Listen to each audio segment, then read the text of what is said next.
Hey everybody, it's Jason Blaha here, and today I want to talk about something a little bit different, but still falls into the area of health and fitness, and that's people who oppose GMO foods. They're like extremely anti-GMO, yet at the same time they either smoke cigarettes or they use recreational drugs of some type for fun.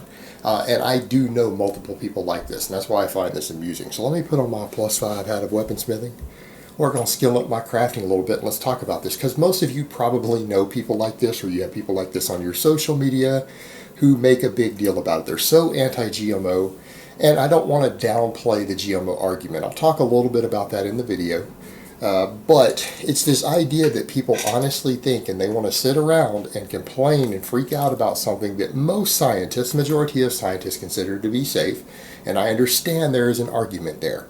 Please don't get me wrong. The people who are going to come in here who are anti-GMO, I do kind of understand your argument where a lot of you are coming from, but there's actually multiple different overlapping arguments there that don't always involve health and them actually being dangerous. There's a lot of ethical arguments that go back and forth on this topic, and I understand that.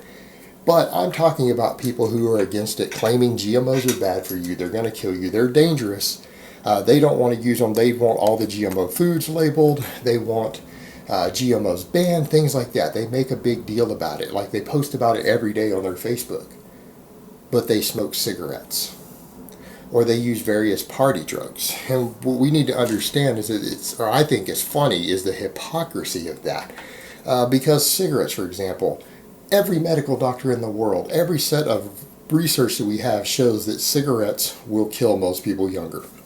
They are absolutely linked to lung cancer, and I mean there's an enormous correlation there, to the point to where the medical doctors agree there's causation. Right? Cigarettes cause lung cancer. They cause elevated blood pressure. They contribute to cardiovascular disease. And in the United States, what's the number one killer of people? The number one killer of Americans, as far as most causes go, is heart attack. That's our number one cause of death. Particularly for premature death. More people die from heart attacks in the United States than die from car crashes, murder, guns, falling down, all of that. It's several times higher than all those things combined. Stuff that people freak out about or get scared of in America. Oh, I'm going to get shot and killed. Oh, I'm going to die in a car crash. No, heart attacks are way more likely to kill you than all that stuff combined. We know there is a strong correlation between heart attack rates and smoking cigarettes. Yet you have these people who are freaking out about GMOs when most scientists, and again I understand it's not all scientists, most scientists say yeah, they're pretty much safe. GMOs are pretty much safe. We can't say that about every single GMO obviously, but the majority of them should be.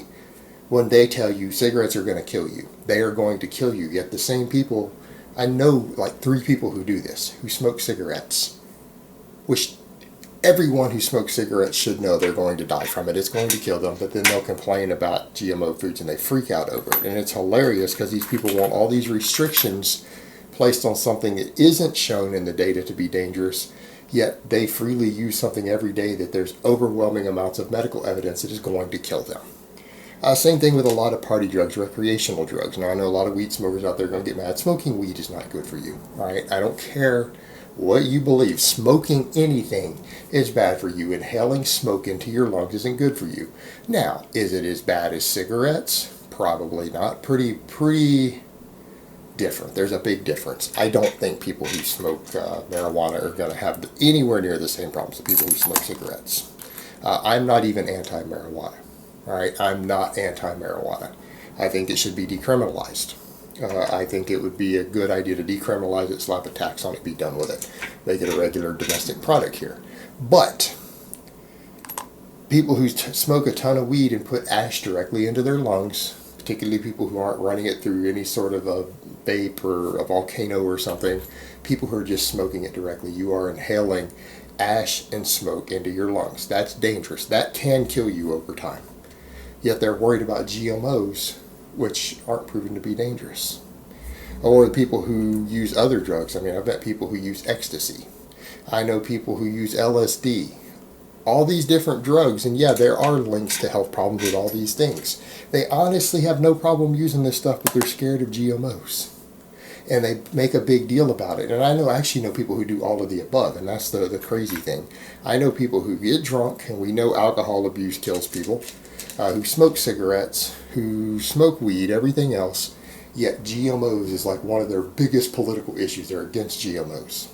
It's just insane. It's insane. And the thing is, I understand their ethical arguments and everything there. People talk about different strategies of companies like Monsanto, but what I would recommend to you is that rather than be an ignorant city person who's never been to a farm and only listen to a few things online, why don't you talk to some farmers? The people who are against this stuff, I'm going to say, before you take this hardline stance, go talk to a dozen different farmers who actually grow GMO crops and hear their side of it. Because if you want to talk about the ethics, the people who actually grow food, who are buying the GMO seeds to plant and put on their farms, they should have a say in some of this too, as far as the ethical sides go, as far as the way these companies do business with them. You should ask them if they're happy with the products, if they're happy with the way these companies have dealt with them. Just throwing that out there, because I did originally grow up on a corn farm and a cattle ranch. I do know something about this, and I do know that the majority of farmers don't have any issues at all with GMO crops. The ones who do actually are a small minority.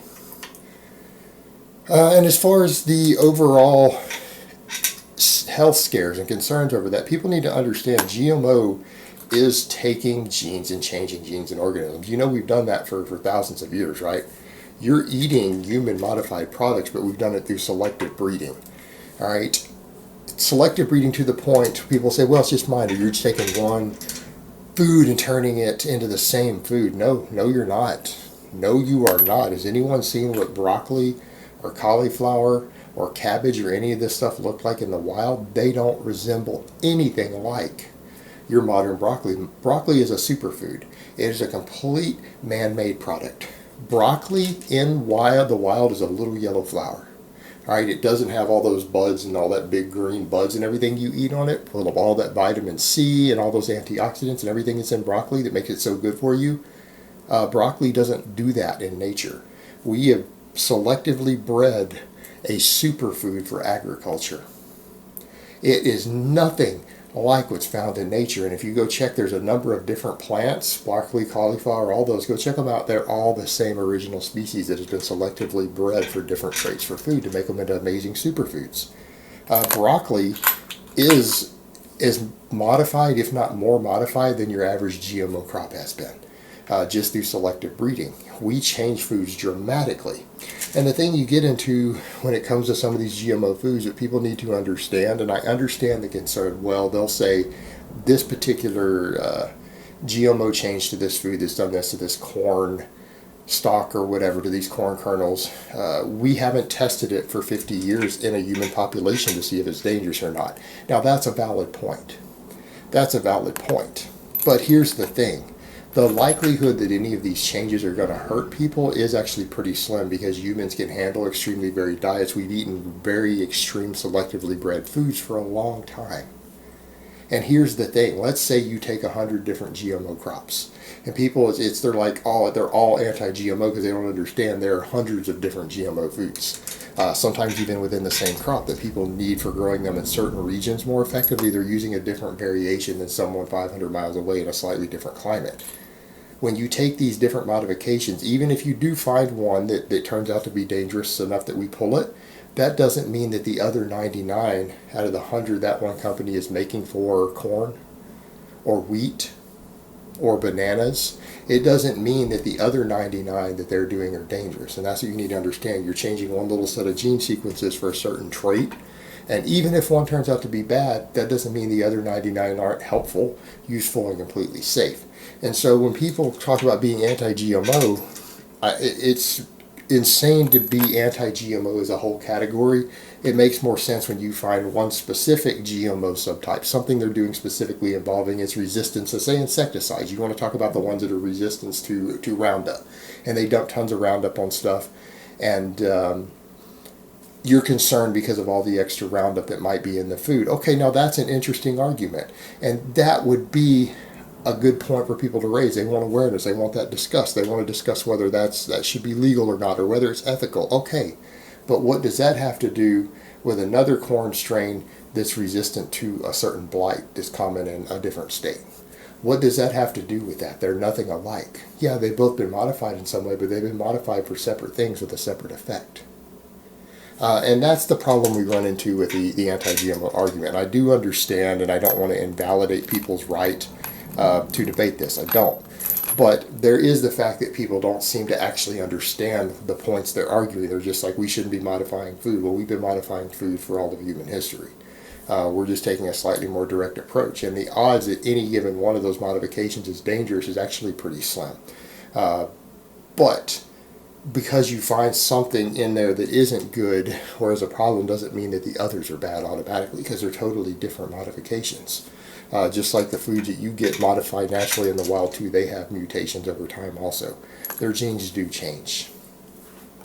But all in all, the real point to discuss here is the fact that you have people who take extreme stances of being against something for health reasons that they think is dangerous or unhealthy, that they make a really big deal about, and they want laws changed, they want it outlawed, they want to do this, they want to do that, when it's not proven to be dangerous. But they will put things into their body every day or every week that we have strong scientific evidence showing that they will in fact harm your health. And the hypocrisy of it's really hilarious. Maybe it's a little bit sad, but it is pretty funny. And it's just something that I wanted to talk about here because it's something I've noticed a lot of lately and get into arguments with some of my real life friends on. Alright guys, but that's really all I have to say on that today. I hope it's been informative, and I will talk to you guys next time.